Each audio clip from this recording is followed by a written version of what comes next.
ce sont précisément ces séquelles politiques et sociales qu'il faut examiner pour pouvoir les situer, non pas comme des conséquences de ce mouvement, ce qu'est la séquelle, mais en réalité comme le point de départ de ces manifestations.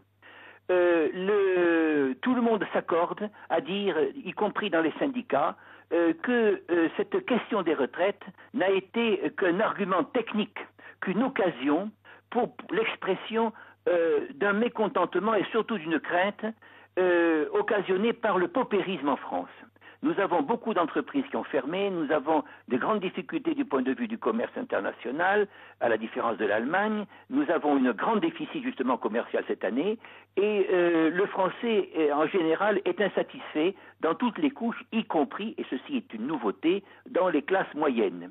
Donc M. Sarkozy, lui, a voulu utiliser ce qui était demandé exigé par les milieux financiers internationaux qui nous aident, voyez-vous, à financer tout ce que nous faisons. L'argent que M. Sarkozy, par exemple, dit-on, a donné aux banques, par exemple, après la crise, c'est de l'argent qui est emprunté. Ce n'est pas de l'argent qui vient du fonds des impôts, qui ne vient pas de revenus proprement français.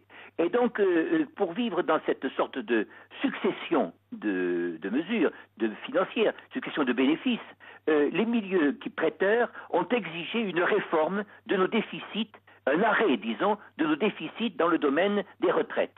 M. Sarkozy y a vu une occasion d'affronter les syndicats, une occasion, disons, de se poser politiquement, voyez-vous, comme un homme de droite devant la gauche. La gauche, de son côté, y a vu une manière d'opposition. En réalité, chacun sait que ces gens ne discutaient pas au fond d'eux-mêmes la nécessité d'un aménagement technique, car vous le savez, cette loi de retraite à 60 ans est une loi socialiste ancienne qui remplaçait une loi de la retraite à 65 ans. Elle était un peu démagogique et nous devons nous aligner, disons, sur les nécessités actuelles. Mais en réalité, le ressort de ces manifestations qui ont touché la jeunesse, c'est l'inquiétude devant l'avenir, c'est le fait que nous nous sentons affaiblis depuis de très nombreuses années et que nous sentons, le peuple sent que le gouvernement n'est pas à la hauteur, n'est-ce pas, de ce qu'il prétend être. Nous avons un milieu sioniste qui est à la tête de ce gouvernement, il s'occupe de ses propres